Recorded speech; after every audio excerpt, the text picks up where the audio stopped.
ধরে যা টানা বৃষ্টি হলো, তারপরেই এত সুন্দর আকাশটা দেখতে ভীষণ ভালো লাগছে। তো দেখো সকাল সকাল কি সুন্দর লাগছে। তো হ্যালো এভরিওয়ান, তোমরা সবাই কেমন আছো? আশা করছি ভালো আছো। আমিও ভালো আছি। আজকে অনেক দিন পরে একটা ব্লগ ভিডিও নিয়ে আসলাম। আমি অনেক দিন ধরে ব্লগ ভিডিও করা ছেড়ে দিয়েছিলাম। বিগত 1 বছর ধরে আমার ব্লগ ভিডিও করা হয় না। তোমরা আমার সব শর্টসই দেখো, ব্লগটা করা হয়নি অনেক কিছু কারণে। সেটা আস্তে আস্তে ভিডিওতে তোমাদের সাথে আমি শেয়ার করব। তো দেখো, হাজব্যান্ড বেরিয়ে যাওয়ার পরে আমি চলে আসলাম ঘরে। ঠিক ঘরের অবস্থা এরকম থাকে। ওদের পর্দাটা খোলারও ওদের কাছে একদম সময় থাকে না, লাইট জ্বেলেই কাজ চালিয়ে নেয়। আমি রান্না করতে করতে ঘরে আসার মতন একটুও সময় পাই না, কেন দুজনে একসাথে বেরোয়। 8টার মধ্যে আমাকে রান্নাটাকে শেষ করতে হয়। তো তার জন্য তো ঘরের পরিস্থিতি ঠিক সকালে আমার এরকম থাকে। আমি জানি যারা যারা অফিসে যায় তার সবার মোটামুটি ঘরই এরকম থাকে, কেন যে কোনো একদিকে আমরা কাজ করতে তো পারবো, তাই না? দুদিকে তো পারবো না। তো ঝটপট করে আমি ঘরটাকে একদম টিপটাপ পরিষ্কার করে নেব। আর এখন আমি চা খাইনি, জাস্ট জলও খাইনি। সত্যি কথা বলতে, যতক্ষণ না সকালবেলা আমার ঘরটা সুন্দর করে আমি গুছিয়ে নিচ্ছি, ততক্ষণ আমার কোনো কিছু খেতে বা করতে ইচ্ছা করে না। কেন, সত্যি কথা বলতে গেলে সবাই ভাববে যে বাসি বিছানা উঠলো না, তাও বেরিয়ে গেল। কিচ্ছু করার নেই, কেননা আমি যদি রান্নাঘরে থাকি, তো সেখান থেকে এসে আমার এই কাজগুলো করা না একদম সময় হয় না। কেন, ওরা ঘুম থেকে উঠেই 7:15 বা 7:30টার সময়। আমার হাজব্যান্ড তো উঠবে 7:30টার সময়। উঠেই সঙ্গে সঙ্গে যাবে বাথরুমে যাওয়ার পরে ফটাফট চান করে এসে 2 মিনিট সে দাঁড়াবে না। একদম টিফিন খাওয়ারও সময় থাকে না। আমি বলি যে একটু সময় নিয়ে হাতে ওঠো, নিজের জন্য একটু টাইম দাও, কিন্তু ও বলে না। যাই হোক, সারাদিন খাটনি করে, তাই হয়তো উঠতে ইচ্ছা করে না, এটা নর্মাল ব্যাপার।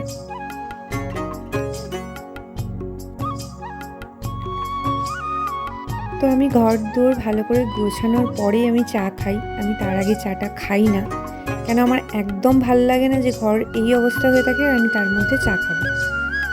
সো আমি একটা একটা করে সব কিছু গুছিয়ে নেবো ভালো করে। আর আজকে আমি ওদেরকে রান্না করে দিয়েছিলাম বড়ি দিয়ে পাতলা করে রুই মাছের ঝোল করেছিলাম, আর সির্ফ ভাত করে।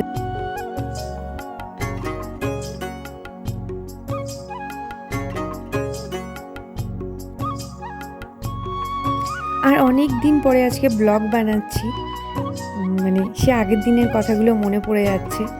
আমি ব্লগটা যদি ছাড়তাম, আমার চ্যানেলটা হয়তো আরও সুন্দরভাবে গ্রো করতো। আমি ছেড়ে দিয়েছি চ্যানেলটাকে। কোনো জিনিস যেমন না করলে সেটা নষ্ট হয়ে যায়, সেম আমারও চ্যানেলটার এরকমই পরিস্থিতি হয়েছে যে যত্নের অভাবে চ্যানেলটা নষ্ট হয়ে গেছে। আমি খুব কষ্ট করে চ্যানেলটাকে যতটুকুই নিয়ে এসেছি, নিজের চেষ্টাতে নিয়ে এসেছিলাম। তো যাই হোক, আবার নতুন করে আজকে এই ভিডিওর মাধ্যম দিয়ে স্টার্ট করলাম আমি। দেখা যাক কি হয়। তো আমি এই চ্যানেলটা খুলেছিলাম একটা ভালো লাগা থেকে, তো সেই ভালো লাগা থেকে আবার ভিডিও আমার করা। সো এই জামা কাপড়গুলো সব ছিল হাফ অল্প অল্প একটু একটু ভেজা ভেজা, তো সেগুলো ছাদে দিয়ে আসলাম। রোদ্দুরটা তো দেখছো সুন্দর উঠেছে, জানি না কতক্ষণ থাকবে। আপ ডাউন করছে রোদ্দুরটা, কখনো মেঘলা হচ্ছে, কখনো একটু রোদ্দুর উঠছে। আর এই জামা কাপড়গুলো কাচবো। তো আমি সুন্দর করে এখন ঝাড় দিয়ে ঘরটা পরিষ্কার করে নেবো। তোমাদের সাথে একটা ছোট্ট ভিডিও আমি শেয়ার করলাম। এরপর পর থেকে চেষ্টা করব সপ্তাহে আমি 2 থেকে 3টে ভিডিও দেওয়া, ব্লগ, ছোট ছোট করে ব্লগ দেওয়ার চেষ্টা করব। আর এখন আমি আগের থেকে অনেক অ্যাক্টিভিটি নতুন করছি, যেগুলো তোমরা এখনও জানো না। অবশ্যই তোমাদের একটু একটু করে জানাবো আমি ভিডিওর মাধ্যমে। হাতে অতটা আমার এখন সময় থাকে না আগের মতন। আর এই দেখো, আমি গোছাচ্ছি আর নিজে নিজে মনে মনে গান করছি।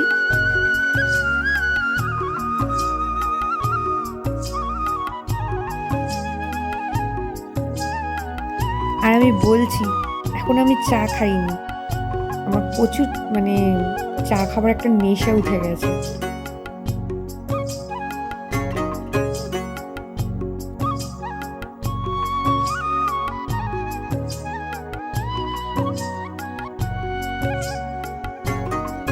তোমাদের ভিডিওটা কেমন লাগলো আমাকে প্লিজ একটু কমেন্ট করে জানিও, অ্যান্ড প্লিজ সাবস্ক্রাইব করো অ্যান্ড লাইক কমেন্টস শেয়ার করো।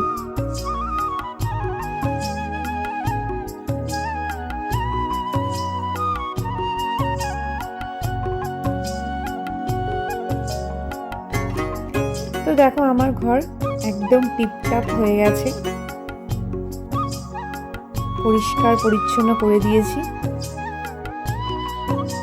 বেশ ভাল লাগছে এখন। তো চলো ভিডিওটা এতটুকুনি, আবার আমার তোমাদের সাথে দেখা হচ্ছে নেক্সট ভিডিওতে। এখন আমি চা করব, চা করে তারপর আমি চা খাবো। তো তোমাদের সাথে আজকে এটুকুই শেয়ার করলাম।